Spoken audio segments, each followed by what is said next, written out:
Karena gue kan punya background tadi ya, bokap gue punya emiten. Kalau ownernya bingung, akhirnya sahamnya juga bingung bro. Gitu loh. Kalau ownernya bingung, sahamnya juga bingung. Oke, iya make sense. gitu. Jadi saham itu sebenarnya tarik menarik sama ownernya. Kalau ownernya pede, yakin perusahaan gue bagus ya, sahamnya juga bagus.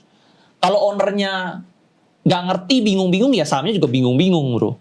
Mirip gitu. Kita kalau mau ngomongin CBDK ya, boleh sharing nggak? Apa sih itu CBDK? Sebenarnya kalau misalnya kan kita di pusat itu kan ada SCBD kan. SCBD mungkin pinggir-pinggirannya perumahannya Kemang gitu ya. Ya, perumahan mahalnya. Nah, nanti sebenarnya bukan di pusat doang. Nanti di utara juga ada seperti itu. Tengah-tengahnya PIK 2 itu nanti jadi SCBD-nya. Pinggir-pinggirnya itu nanti jadi perumahan elitnya, seperti itu, jadi kayak Kemangnya. Cuman ini versi utara gitu. Nah, jadi yang di IPO itu nanti yang tengahnya itu, bro. Yang CBD-nya. Makanya emitennya kodenya CBDK. Gitu loh. Gimana? Nah, di CBDK ini banyak gedung-gedung nanti, bro. Di situ kan udah ada Menara Syariah udah jadi. Gedung Mandiri juga lagi dibangun di sana. BCA juga lagi dibangun, BNI juga lagi dibangun di sana. Nanti gedung-gedungnya tuh tengah sana, bro. Termasuk ada NIS nanti. Nah, NIS-nya itu MICE ya. Cuman dia namanya NIS. Nah, NICE-nya itu nanti jadi convention center terbesar di Indonesia. Nah, ini bakal jadi recurring income dividen. Jadi sebenarnya kalau yang gue lihat sama seperti Adaro dan AADI. Adaro itu nanti mainnya capital gain, AADI ini mainnya dividen. Nah, sama. PANI itu nanti mainnya capital gain terus. CBDK-nya ini mainnya nanti dividend play, bro. Dapat keuntungan sewa dari NIS, ya itu dibagikan ke dividen, sebagai dividen gitu. Tapi kalau kita lihat jangka pendeknya, pasti dia beggar dulu. Karena dia listing di harga 4.000-an, 4.000, 5.000 ya. Itu pasti beggar duluan. Oke, gitu. Untuk short term beggar. Tapi untuk long termnya nanti menurut gue tetap fokusnya di PANI, bukan di CBDK-nya. Oke, apa korelasi kenaikan harga CBDK dengan harga PANI? Untuk short term sebenarnya nggak ada. Untuk short term mungkin, cuman nanti untuk long termnya orang jadi bisa mikir kan, gila CBDK-nya misalnya udah 100-an T. PANI-nya masa baru 200 T gitu loh. Orang jadi merasa jadi undervalue lah seperti itu. Cuman sebenarnya kalau di short termnya mungkin nggak ada korelasi ya, karena ada juga saham-saham yang anaknya naik tinggi, parent-nya nggak naik juga sebenarnya ada sih gitu loh. Cuman kalau ditarik long termnya, PANI ini bakal mainnya aset play lagi. Dia bakal masukin aset lagi, nanti anak-anaknya mana yang bagus, dia IPO lagi bro. Jadi jadi CBDK ini sebenarnya anak pertama, tapi bisa ada kemungkinan nanti ada anak-anak berikutnya gitu loh. Jadi PANI ini nanti yang gedenya bakal di PANI-nya menurut gua. Tapi apa kepentingan owner menurut lo? Kalau misalnya mereka itu mau IPO-in CBDK, kenapa nggak fokus di PANI-nya aja gitu misalnya? Nah, karena dia mau dividen. Dia mau yang dividen play. Karena PANI ini mainnya capital gain. Jadi ini sama seperti Adaro dan AADI lah. Cuman ini PANI dan... Karena kalau kita lihat ya, Agung Sedayu ya, saham-sahamnya itu semua rajin membagikan dividen sebenarnya. Kayak di Era, mereka kan rajin bagi dividen. Walaupun gak gede, tapi rajin dividen. Jadi mungkin dari segi Agung Sedayu mungkin lebih mau kalau ada dividen ya, dividen play gitu loh.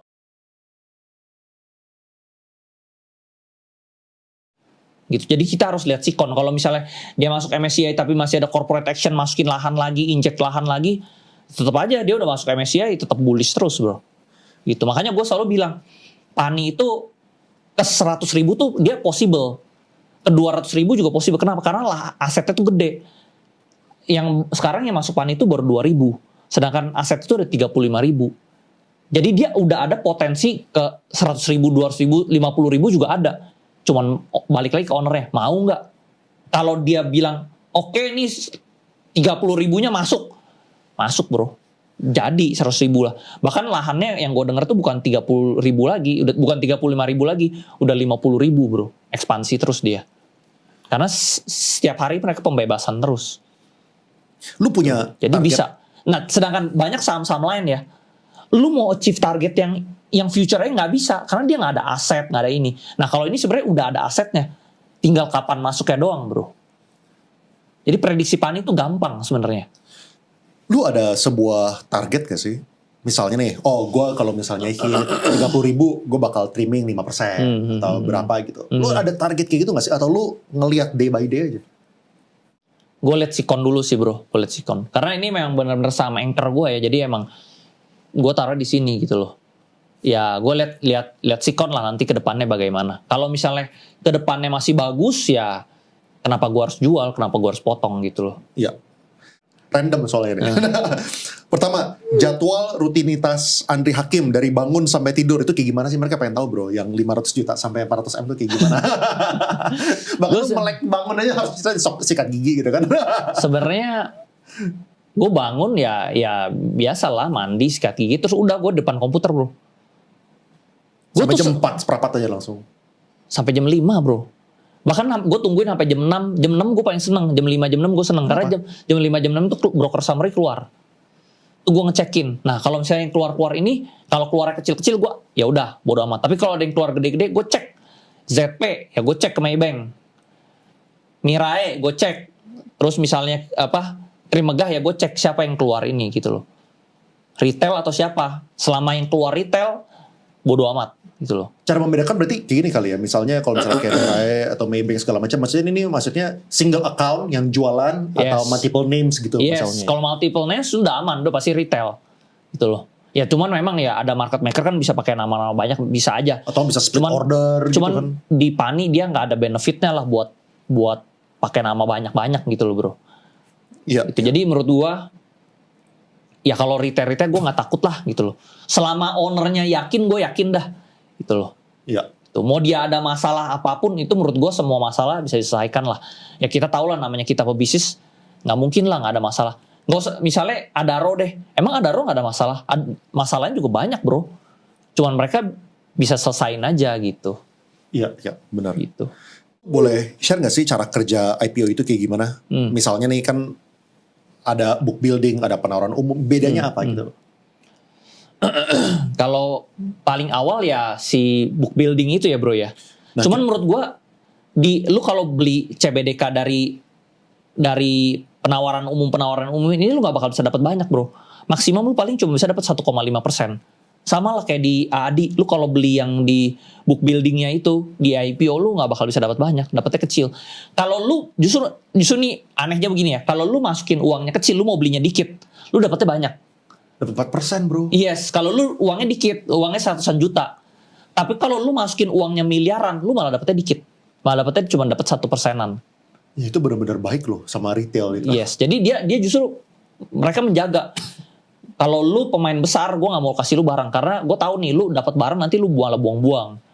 Gitu. Jadi dia justru kasihnya yang kecil-kecil. Apa menurut lu nanti CBDK akan mirip? Mirip. Orang mainnya barengan. Fotonya bareng. Fotonya bareng, ikannya bareng, mainnya bareng, makannya bareng. Ya hasilnya pasti bareng bro, mirip lah. Iya. Terus kalau misalnya orang misalnya nanti partisipasi ya, mereka beli CBDK gitu misalnya. Kira-kira gimana caranya mereka bisa memprediksi topnya? Mereka pengen jual gitu misalnya. Nah itu lihat dari mana? Misalnya apalagi kalau misalnya kita lihat Pani gitu ya, misalnya per 800 segala macam itu udah kapan taunya gitu jual. Nah kalau CBDK mungkin lihatnya dari ini bro. Kalau gue saham-saham IPO gini gue lihatnya dari bid offernya. Kalau misalnya bidnya udah mulai tipis ya udah lu mulai jualan aja gitu loh. Tapi selama bidnya masih tebel ya artinya kemungkinan besar besok masih naik lagi gitu loh. Kalau misalnya bid udah tipis ya udah lu buang aja. Gitu. Kalau dari bid offer lah, pure bid offer lah, iya. Ya, kalau misalnya lu pribadi ini nggak sih sering nggak partisipasi di IPO? Jarang sebenarnya jarang. Kenapa? Tapi karena gue nggak bisa dapat barang banyak. Tadi ya soalnya mereka malah nggak kasih. Lu mau beli banyak malah nggak dapet. Jadi contoh misalnya gue bisa dapat CBDK misalnya gue masuk 10 M nih, gue bisa dapat 1,5%, berarti cuma dapat 150 juta. Anggap ini bagger 2 kali lipat deh, 150 kali 3 aja bro, paling cuman berapa? 450 jadi. Yes, 450 juta gitu. Sedangkan gue diem aja 10 M nya misalnya di Pani naik 5% masa nggak bisa sih? 5% 10% pasti bisa dong. Keuntungannya 5% 10% dari 10 miliar lebih gede daripada lu masuk ke CBDK-nya. Nah, kebanyakan orang nih belakangan ini dia jual PANI itu juga karena mereka mau ambil CBDK-nya gede, di pooling, di book building gitu bro. Tapi percuma nggak bakal dapat, pasti dapatnya 1,5% maksimal gitu loh. Akhirnya kalau dihitung-hitung percuma lu jual PANI, lu masuk CBDK, lu nggak dapat CBDK-nya. Lu mendingan fokus di PANI-nya gitu. Itu yang benar. Iya. Karena lu punya uang gede, naiknya 50% tetap lebih gede daripada lu punyanya uangnya terlalu kecil, untungnya 200%, 300% bro. Ini permainan angka aja sebenarnya.